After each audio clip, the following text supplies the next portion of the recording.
They found me.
This would have been transferred. Yeah. But it's not.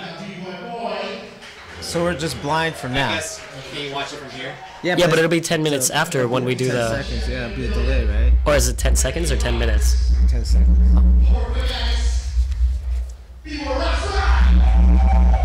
Hey! Yo, what's up? This is Shadow Rock and Pro 41 of the Floor Gangs and Knuckleneck Tribe. And I'm B-Boy Ark from the 808 Breakers and Floor Gangs. And you're watching the Undisputed B-Boy Masters 2018 live from San Diego, California. We're here. Hey! Coming to you from Stance, Facebook, and YouTube. Yep, in a bunker, hidden away from the jam. Yo, so the reason why we're having this is that we basically want to have a pre-game show for everyone, all the viewers out there, all the Stance fans. Yes. To kind of understand what's going on with Undisputed, and try to continue this whole momentum through the whole year. Yeah. So tonight we're going to actually be doing the commentary and analysis for the battles that will be happening at 7:45. So don't forget to tune in then. Yes. The battles aren't happening now. Yes. Okay? 7:45 p.m. Pacific Standard Time. So check your local listings. Check what time frames that goes for your time zone to watch 7:45 p.m. Pacific Standard Time. Yeah. So today we're going to be giving away some stuff. Right. We're going to be going over a couple of terms and a couple of topics that we'll be going through as we do our analysis and our coverage tonight. And we'll be answering any questions that you may or may not have on the live stream. All right, so before we get started with our agenda today, we have a trivia question because we want you guys to answer this. So what happens, we ask this question right here live, and we want you to answer in the comments down below. And what you will win is one of these hats, these Undisputed hats. So we have Ark, go ahead and ask the trivia question. All right, so today's trivia question is this. Ghetto Original Productions, which is a production group that was founded primarily by members of the Rocksteady crew, along with a couple of other guys like Flowmaster, Wicked, Zulu Gremlin, Ken Swift, Crazy Legs. They're all part of Ghetto Originals. And then these guys basically made an off-Broadway show, and they toured the world, and they influenced tons of people. They went all around, like over 20 different countries. What is the name of the show that was produced by Ghetto Originals Productions? Yes. Okay? Figure it out. Write down your answer in the live stream. We're going to have some of our guys going through the comments, and we will be picking one of you who has the correct answer. Hopefully somebody has it. Yeah. And you will be receiving a free Undisputed hat. We will mail it to you. Yeah. Unless you're in the bathrooms here at the Jam, in which we'll give it to you. Yes. And remember, comment down below. Comment down below. And that's the thing. And we'll be letting you guys know by the end of this broadcast. Not the 7:45 one, but this broadcast. Yeah. All right. So once again, we're here at the Undisputed World B-Boy Masters. It's going to be going down. The one-on-one battles are going to happen at 7:45 p.m. Pacific Standard Time. Pacific Standard Time.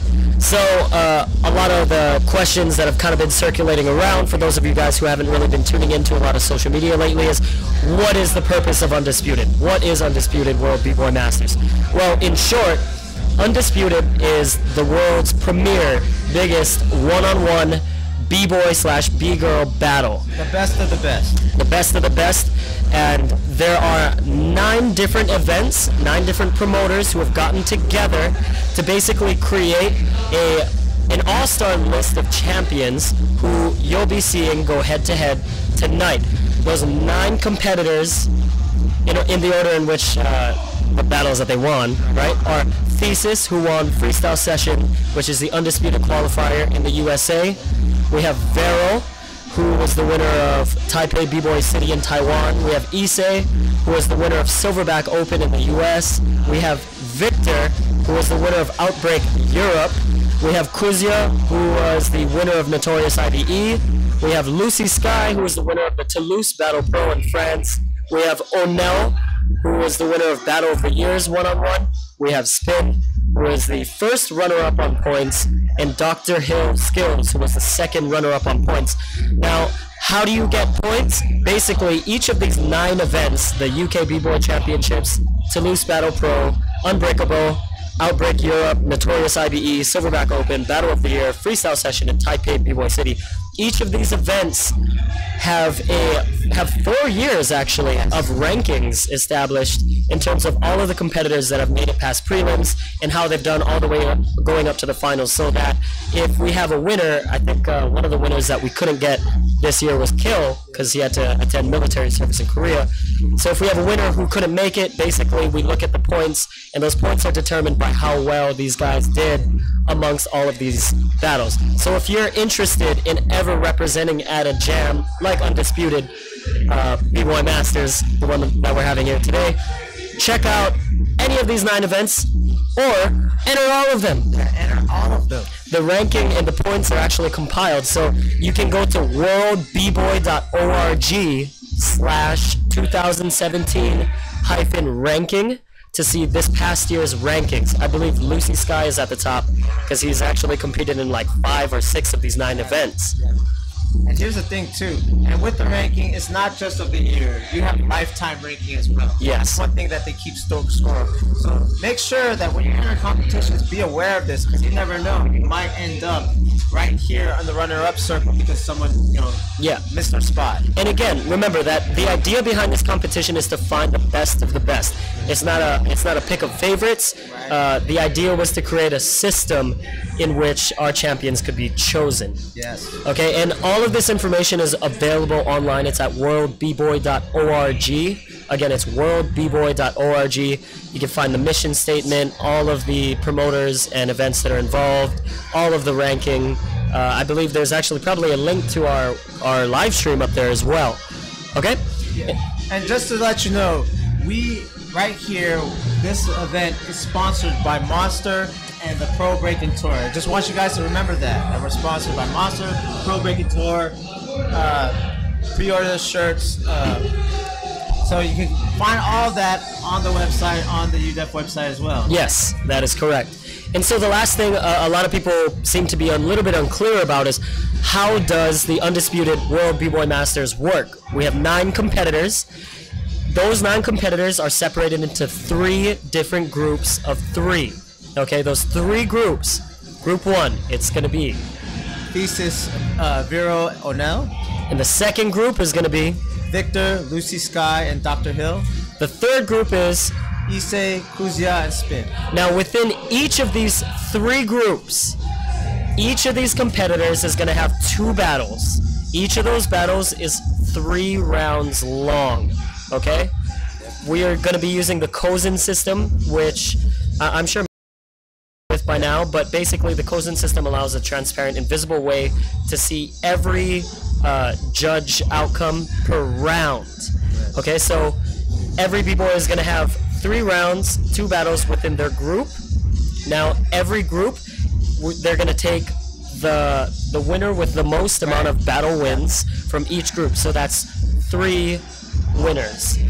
The 4th winner to go into the semifinals, they're determined by a calculation of how many judging votes were accumulated throughout the extent of all 6 rounds. So as you check in with our battle tonight at 7:45, just because your favorite b-boy might have lost his battle does not mean that they will not make it to the semis. Doesn't mean they will be knocked out. And it doesn't mean that it's their last battle either, because again, it's somewhat of a round robin system. Okay, and what that also means is that every single round, every single vote counts. And you know, I really wish this was a sentiment that was echoed more amongst b-boys in general, you know. But because every round counts, you know, I think we're probably going to be in a position to see the best out of each of these competitors. And again, the name of the competition is Undisputed, right? And that is the purpose behind all of it. So if you have any questions or if there's any blanks to fill in, again, check out worldbboy.org. All of this information that I just gave out about how this competition is run, how the competitors are chosen, it's all right there. Yeah, and that's the thing. Go ahead. At 8 o'clock, 7:45 Pacific Standard Time, what you're going to see is, you know, even though Ark put down all the rules, once the battle gets started, you will see how it's run. Once the ball gets rolling, it's not too hard to figure out. You'll understand how it goes. And by semifinals, it'll be judged pretty much the same way what you're used to. You know what I mean? With the Kozin system. With the Kozin system. Yeah. So, so what do we have next in our agenda of the show today? So, I mean, man, we're here. We're at a b-boy competition. You can't talk about a competition without talking about the judges. That's right. So the panel of judges that we have tonight, actually, are incredibly qualified. They have tons of judging experience.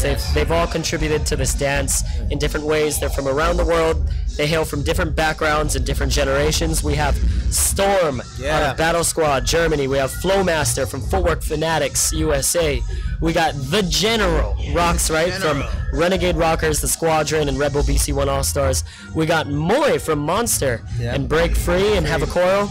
And finally, we have Bojin from B-Boy World Asia, Taiwan. Yes. And so, you know, we have a very nice panel of judges, and it's kind of been a hot topic that's been circulating around, you know, is that as much as we like to focus just on what's happening in the battles, we also need to pay attention to what's going on in those judges' minds, right? And so a word that's kind of thrown around a lot is bias, right? And I think it really needs to be said explicitly that each one of these judges, and most judges in general, it's in their best interest to be objective when it comes down to making choices in this dance with who wins or who loses, right? However, the thing is, what's objective does differ based on certain things, whether it's like the person's experience and where they're from, okay? And Profo and I have really gone head-to-head about this for the last couple of years. We've developed a term, and it's just called style preference. Style preference, Style preference. So, Profo, what is style preference? So, style preference is basically a b-boy or b-girl that grew up at a certain area or time. So, let's say it's someone that grew up in the 70s. Their perspective and history is going to influence how they judge, how they look at breaking, what they value. So it's like history, region, and time period is what creates style preference. And I don't think a lot of people understand that. They just think that, oh, you're a hater. No, it's not like that. It's more like once you, the whole thing about style preference is like, as far as execution, that's the most thing that's objective. Yes. Because you don't want tiebreakers and stuff like that, it's going to come down to style preference. Yeah. You know what I mean? Again, region, like, maybe you grew up in a region that, loves power moves, or you grew up in a region that loved footwork. All these factors come to play. But again, these judges are trying to be as objective as they can. Yeah. But then for me as a judge, last minute seconds would come down to style preference. Yeah. I mean, that's why we have 5 of them. Especially if you're talking about a panel of b-boys like the ones that we have tonight. We have 9. Incredibly, and I think especially in the year 2018, incredibly well-rounded b-boys who really can excel on like all modes of movement in this dance, whether it be top rock, footwork, freezes, power moves, air moves, drops. That it's not going to just come down to execution. Right. And that is where style preference, as an understanding of the term, what style preference is even more needed. Exactly. It's not bias. It's not just hating. It's history, regional influence, knowledge. That go into it. So, let's peel back the onion a little bit. So as far as style preference, let's start queuing up that Storm clip. Let's talk about B-Boy Storm. So let's take Storm for instance. Like Storm, what's his style preference? His style preference is like from me knowing him and just you look at his history. He was introduced to hip hop and breaking around like the early '80s with movies like Breaking, Style Wars, Beat Street, Wild Style. So like being not from America and not understanding the culture in that way, having a first-hand experience, being from the Bronx or New York, it's his interpretation. And it's a little bit different. It's a little bit more sterile, meaning like he likes more theatrical movements and stuff like that, because like the meaning of ciphers or circles were different when he was growing up. It was about maybe moves. Maybe it wasn't about the music and the funk so much. Maybe a little bit of influence, but in a different way. So like for Storm, that's like he tends to judge towards the way he dances and towards what he looks as theatrical. Are you taking up space? How precise are you? That's more like, that's how I look at like innovation. I think Storm's really about innovation too. So all those things play a factor on the way he judges. Okay, and so let's cue up the Flowmaster clip. Let's get that Flowmaster clip going. So maybe somebody perhaps that would be on the opposite end of the style preference spectrum we mentioned before was Flowmaster. So so for instance, Flowmaster is from the Washington D.C. area. Even though that breaking and hip hop hit hard in America in the '80s and around the world, the thing is, it touches his dance style in the late '80s, and he was influenced by like hip hop freestyle dance, or what we call New Jack Swing. So his perspective is a little bit different, because even Washington D.C. has a style of music called go-go, which is more funk-based and party-based. So a lot of his dancing was done in the parties and at the jams, right? This is before the competitions. So he's like more inclined to kind of go for that raw feel, like more connection to the music, not so much precise movements, but just more of a feeling thing, more of a tonality thing with his moves, maybe more character, maybe, like having a little bit more performance flair versus like, again, what Storm is like, more theatrical flair. You know what I mean? Like more improv flair for Flowmaster. Nice. You know what I'm saying? So at the end of the day, what we're trying to say is that each of these 5 judges are qualified, but that doesn't mean that they have the same opinion and the same frame of reference for the dance. They have different style preferences. Yes. Okay? Yeah. So let's move on. I mean, like, we're talking about competition, and we're really talking about the types of issues or topics that we're going to be covering tonight. It's kind of like, like what we're trying to do is, like, a lot of people have blind spots, and we're trying to have you guys see what judges see as much as you can before we start this major competition with like the top b-boys here. You know what I mean? Because it's easy to jump on YouTube and say he's just hating. He's hating. He's hating. No. He's hating. Try to understand. Try. And you will grow both as an audience member, or especially if you're a dancer. The more you can try to understand what's going on in the minds of these guys who are choosing the outcomes, the better you will be equipped to be at a jam like this and be a competitor. You know? Okay, so moving on, another really hot topic is repeating. Yes. Now, I remember about a year ago, Profo, you made a video on Red Bull BC1. I think it was Issei versus Hong Ten. Yeah, 2016. About, 2016 Red Bull BC1 finals. Yeah. It was Issei versus Hong Ten. The biggest topic that was almost broke the internet was repeating. So, let's break it down. Like, what is repeating? Is repeating just like something that's limited to a move, or is it thematic?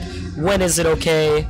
Well, I think the main thing that the general public out there, the uninitiated, looks at repeating is like, oh, you did that move already. But the whole thing is, the whole thing is that sometimes that it's about their foundation or their go-to move, right? That's when they're thinking, when they're freestyling and stuff like that. Yeah. For some people, it's a CC. For some people, it's flares or windmills and stuff like that. They always go to that while they're thinking to their next combo. That is a sense of repeating. But what I pointed out in the video is like what Hong Ten did was an actual trademark move. Mm-hmm. Like for instance, I pointed out that he did a trademark 2-finger thing. Like in one round he did a 2-finger freeze on his head. Another he did a 2-finger freeze on his hands. Do you know what I mean? So I'm saying it was spread out because it was so trademark, like it was repeating, and that kind of cost him in the finals to me with Issei. Versus maybe having a finger around. Yes. Maybe Hong Ten should have done a finger around, meaning like he took all different variations of his trademark 2 fingers, but have it on one round. Yeah. I'm going to my head on 2 fingers. I'm going to the side on 2 fingers. They'd be some tired fingers. But that way it has a thematic thing or a theme versus like trying to spread the same idea. But what about repeating in terms of like, let's talk about power, like windmill flare versus flare windmill. Those transitions are very different. They feel nothing alike. Right. Would you say within a round? Yes, or it depends because it's delivery and the transition, right? There's a different feeling from flare windmill and head spin flare. Right. Something like that. So it's still a move, and it's still a move that is used as a transition. Now, if you keep doing the flare head spin every round, then that's a repeat for sure. Right. You know what I mean? So we just want to clear that up a little bit because some people are like, you did that CC. It's like, well, it depends. Yes. You know what I mean?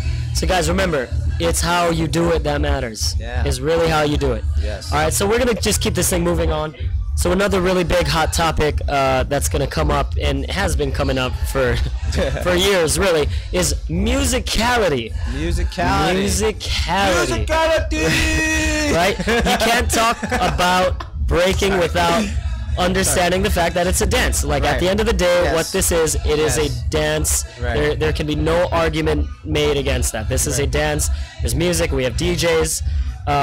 So when it comes down to musicality, myself and Profo, we've had a number of discussions about this. We've kind of broken this down into 3 different approaches because, again, kind of like what we were talking about with judges and style preference, there are different approaches to understanding of what's going on sonically, right? So the 3 different modes of musicality are melodic, rhythmic, and tone. And Profo's going to expand a little bit on those things. So I think melodic is what everyone's used to of what musicality is, right? So it's just like, I can't hit the cymbal crash! Like, that's like Can we cue melodic. Yeah, so that's what melodic is, right? It's like the obvious, like beat, the beat killers. Yeah, it's like the big accents. Yeah, the super big accents. Right, and most people equate that to musicality in its entirety of just, and now, air chair. Yeah. But that's the thing, it's like, it's dance, but not like to the full capability of what dance ability is. You know what I mean? Like, to the rhythm and to the nuances of like the little details of just like connecting to music, right? So the whole thing is like, that's the thing that everyone looks at, right? Yeah. Is the melodic way, like, I can, but then their form might be ugly or something like that. These are, but it's like, yo, I just killed it. It's like, yeah, but it looked ugly. Like, you know what I mean? It's a little, you were offbeat the entire round, but you did an air chair on the snare. On the snare or the cymbal crash. Great. You know what I mean? On the one, you know what I'm saying? Is that musical? Yeah. In some ways. In some ways. It's one aspect. It's one approach like of it. It's bass musicality. Right. It's bass musicality. All right, so let's cue the Kuzia. The Kuzia clip. So the other one you mentioned was rhythmic. And this is the thing where it's just like, it's more of a drummer's approach, right? A drummer in music is mostly background, less than just like, he's keeping time. Yeah. He's keeping rhythm, he's keeping time. The flow is in a rhythm. Yes. So someone like Kuzia is really good at this. It's not it's subtle. Yeah. It's not as obvious, and I think that's one thing that like people don't think that people are dancing. Like you're not listening to the beat. Well, maybe they are. Yeah. They are listening to the beat because they're keeping the constant rhythm. They're riding the spine, the backbone of that beat. Exactly. You know, and I think especially like if you go out to places like in Florida, Right. You look at the Mind 180 guys, Right. like Keebs. Yeah. You know, you're like, they're not doing hollow backs on the snare, but you know, they definitely are following the context of the rhythm that's set with whatever song's playing. They really are. Right. Okay. So can we cut that clip? Yeah. So the thing is, like, the last thing we talked about is like Thesis's clip. what we call like tone. We call it tone or atmosphere. So the thing is, Thesis kind of embodies kind of like these both things, right? He could be very obvious, but he could be very melodic, but at the same time he's very rhythmic. Yeah. So there's little things, and like you can see in his top rock, it's not just like, hey, I'm counting numbers and counting rhythms. He's more getting into the feel of the music. He's getting more the atmosphere, meaning like the atmosphere of the song. So if it's a jazz song, he's not going hardcore, just like if you're listening to like a fast breakbeat. Yes. He might be going in smooth, and it's not just about counts. It's just, you know, it's melodic and rhythmic at the same time, and it's not so obvious. Again, I keep using the word obvious. It's more just like subtle, and he's in the pocket. Yeah. And you can tell, you can see it. Yeah. You know, and a Thesis in this competition, I think he's the strongest as far as representing that. Yes. You know, that musicality. So melodic, rhythmic, and kind of like a tone approach to musicality.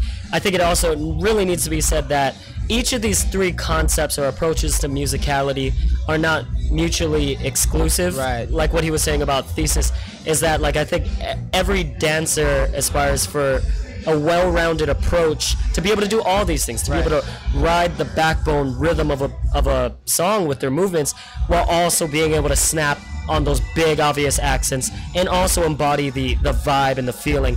I think really great examples of this in the past are guys like Kamel. Excellent example. Reminds another guy. Excellent example of this. It's all of these things. Yeah. It's nuanced. It's explosive. It's everything, right? But some people fall more or less within the spectrum of each of these things sometimes. Exactly. Okay. Exactly.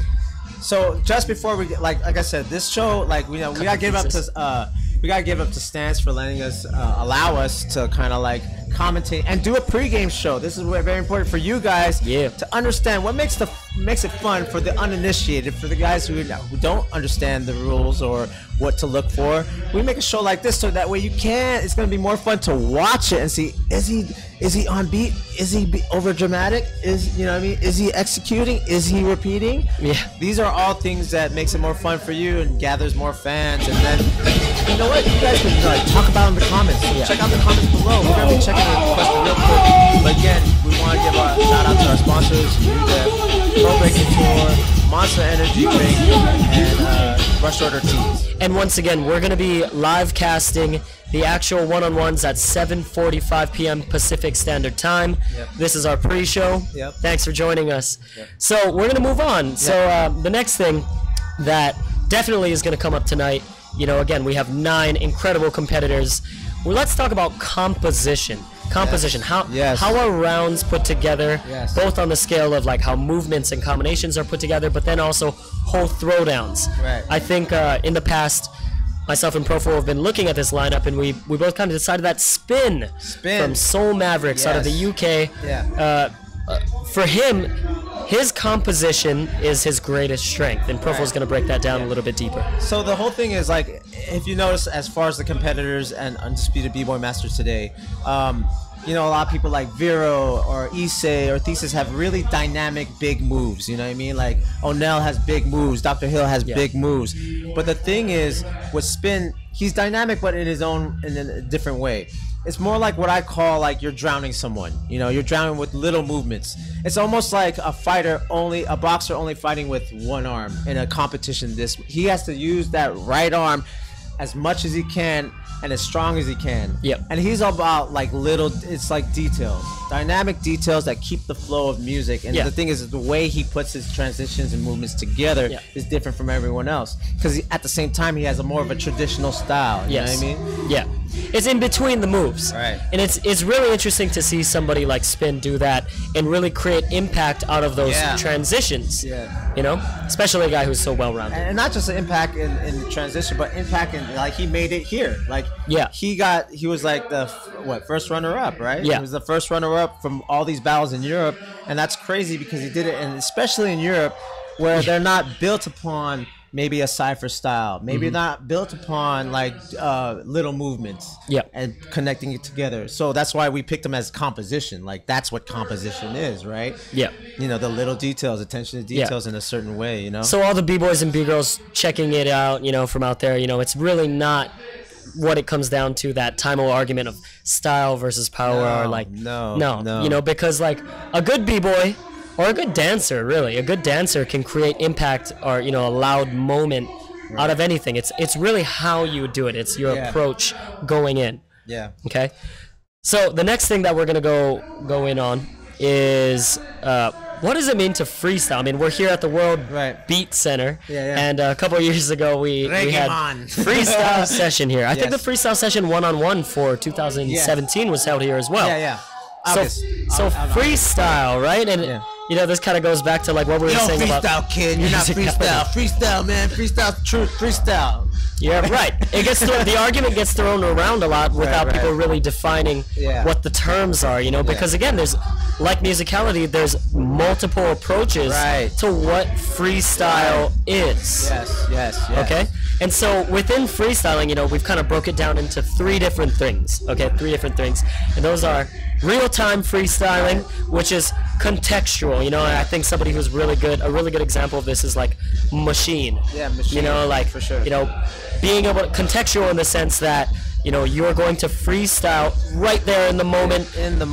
And the moves that you do are dictated still out of practice, out of training. So maybe it's like that CC becomes a chair freeze because that's the way the song was built. Or maybe even like my cross step, I'm gonna have to turn my head left because that's just where the song ends for a second. Okay, and then next we have what's called segment freestyling, and that's the first one that we're gonna be going over. Right, segment freestyling. So segment freestyle is like a terminology that I came up with because it's like power movers segment freestyle, meaning like they can visualize like right before they hit the, you know, they hit the floor and they're in the side cipher. They could go, okay, flare, 90, windmill, 90, halo. They visualize it, then they go. That is a freestyle. So someone like Rockstrite, you know, what he does is he has a bunch of combinations. Can we do the Rockstrite clip? Yeah. So can we get the Rockstrite clip up? So what Rockstrite does is he takes his combinations and he visualizes it before he goes out. You know what I mean? It's not like real time where you're just in the moment, but it's kind of like in the moment you're ready to go. You're ready to go. So he has combinations that freestyle in and out. Yeah. So that's what I call segment freestyle.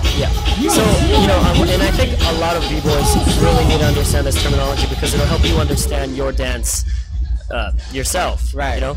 And so when it comes down to like segment freestyling, you know, we're really talking about guys that complete entire concepts or maybe entire themes out of freestyle. Like, okay, now snake style, now it's eagle style, completely. And it is freestyle in the sense that you're making those choices in the moment, but you're fleshing out entire ideas. Okay, I got so the next clip that we're gonna put up is actually one of our competitors, Hill.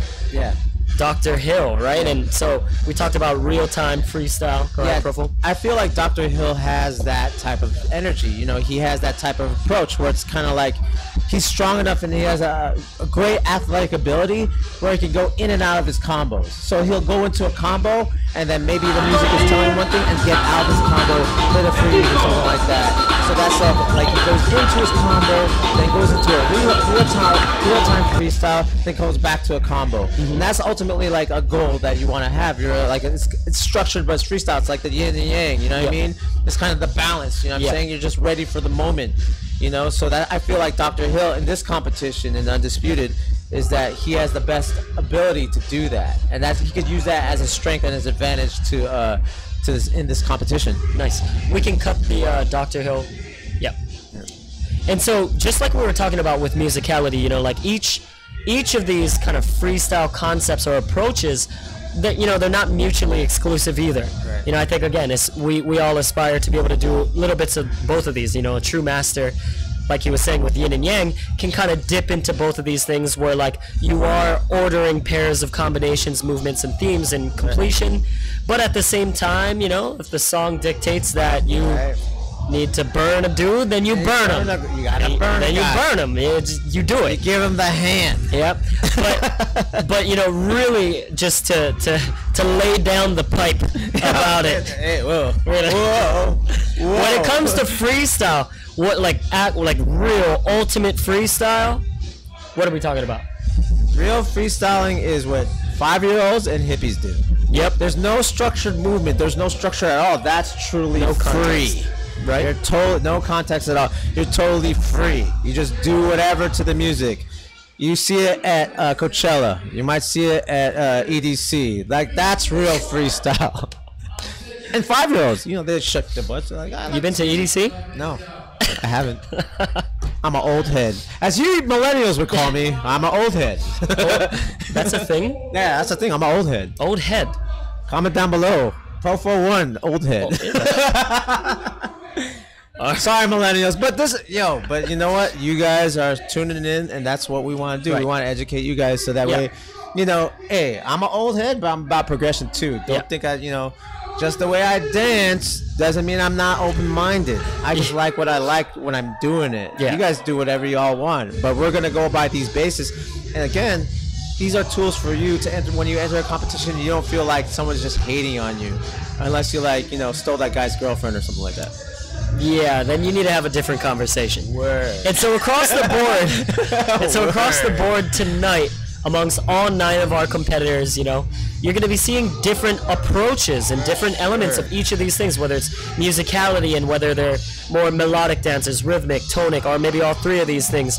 And how they freestyle, are they doing sets of combinations that are moved around in different pairs, which is segment freestyling, or are they really just relying on being there real time in the moment, twitching their head while they do CCs, you know? And I would honestly say, just really to settle it, the majority of our 9 b-boys that are here tonight are mostly segment freestyle dancers or just segment b-boys. You know, and it would be different if we had a guy. I would say Kleju.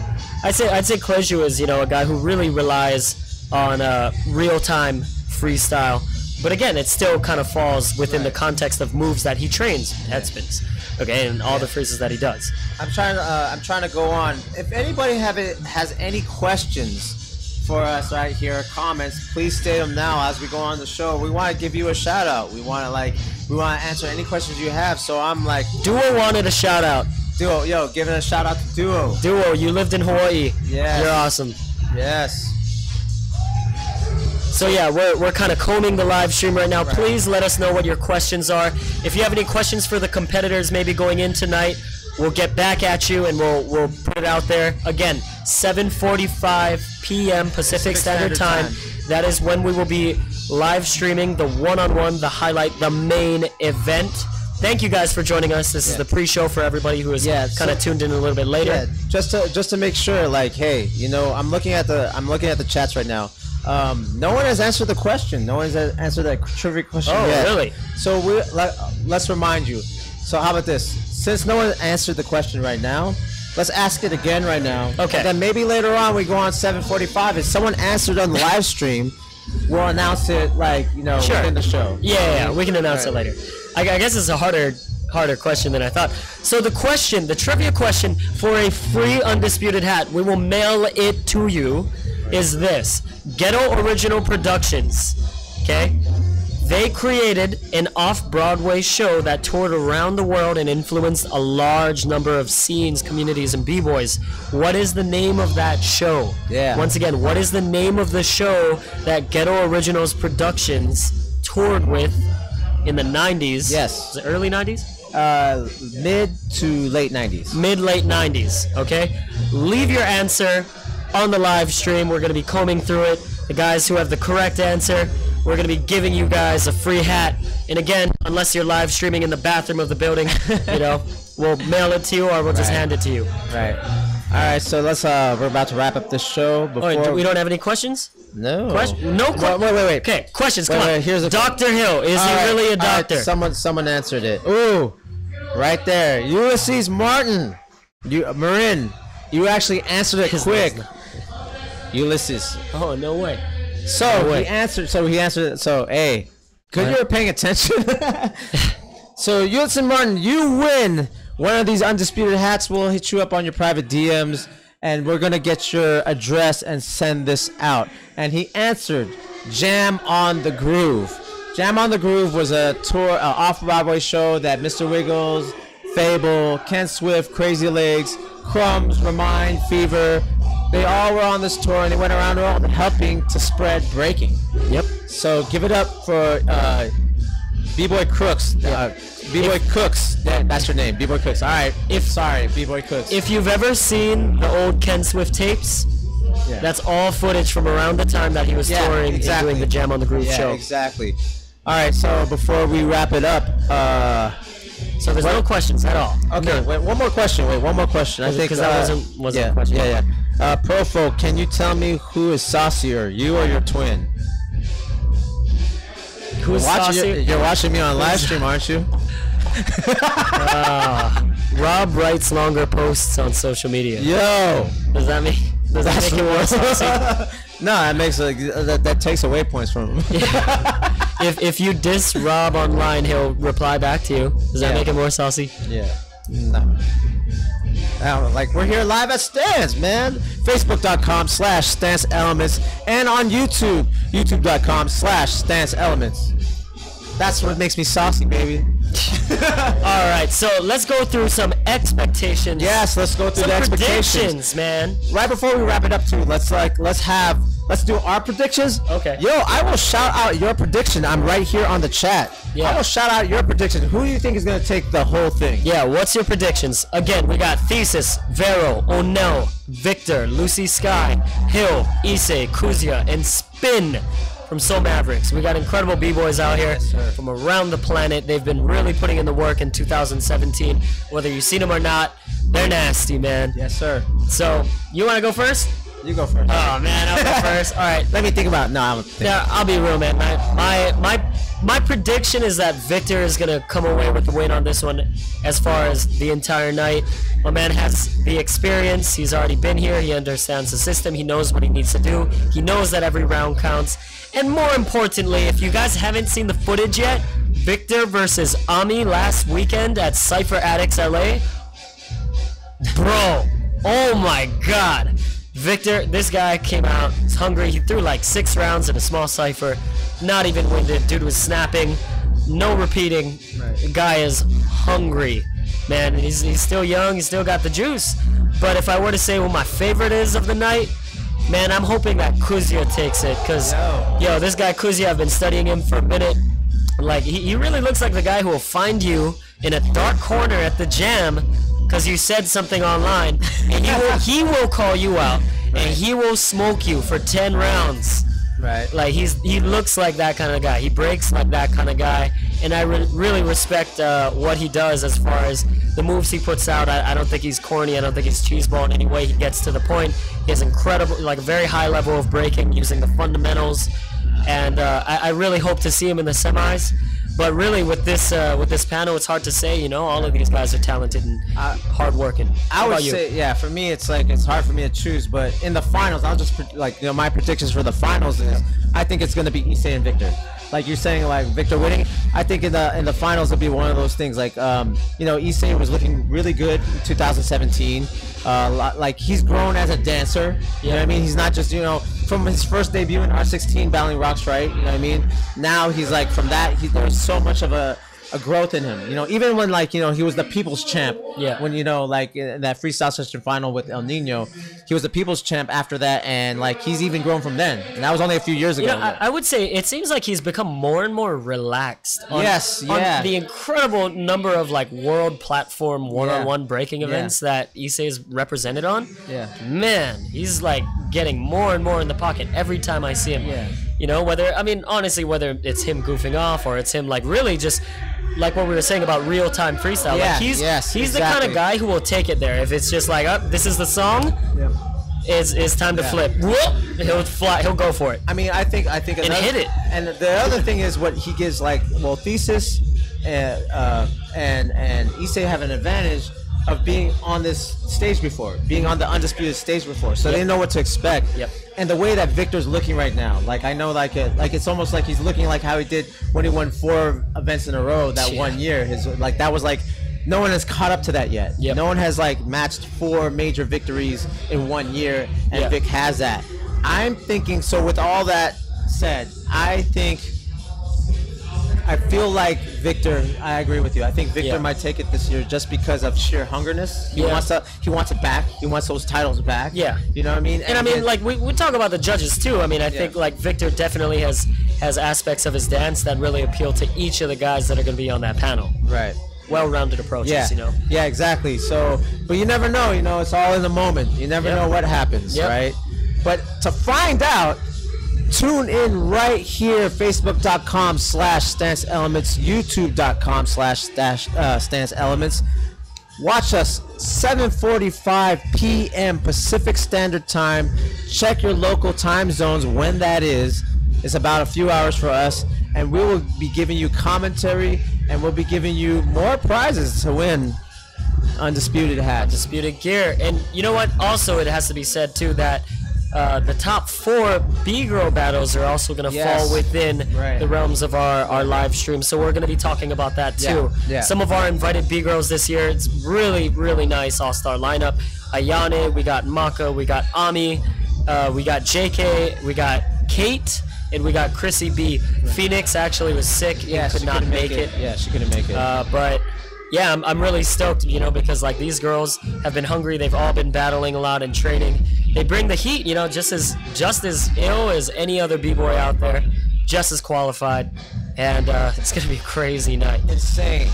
Yeah. And just before we sign off, we're gonna give a shout out to our sponsors: Brush Order Tees, Monster Energy Drink, UDIF, Pro Breaking Tour. You can look up all those websites. And again, can you plug the world.org, the rankings? Yeah. So again, you can check any information on this entire event, the rankings, the lifetime rankings, as well as the 2017 rankings, can be found on worldbboy.org. Again, that's worldbboy.org. The information is transparent. It's all right there. You know, again, I think Tyrone was in here talking about it. You know, it really is not a game of favorites. There is an order, a rhyme, and a reason to why these 9 competitors are here tonight. Okay, and if you want to participate, if you believe that you need a spot right there competing to be one of the world's best, then you need to be present at one of these jams. And again, it's a big spread across the entire planet, really. So there's no, you know, I think it's reachable. Right. All right. So let's sign off. But before we sign off, where can they find you and your social media platforms? You can check me out on Instagram at ARK8, the letter O and 8. You can check me out on Facebook.com/ARK808. I'm B-Boy Ark from the 808 Breakers Floor Gangs. And you can find me, I'm Shadow Rockin' Pro 41 of the Floor Gangs and Knuckleneck Tribe. And you can find me on Facebook.com/Pro41, capital FLGZ, or on Instagram at PROFO_FLGZ. You have been watching the Stance Elements Undisputed Pre-Game Show. Peace, and see you in a few hours. Who you got? Who you got? We break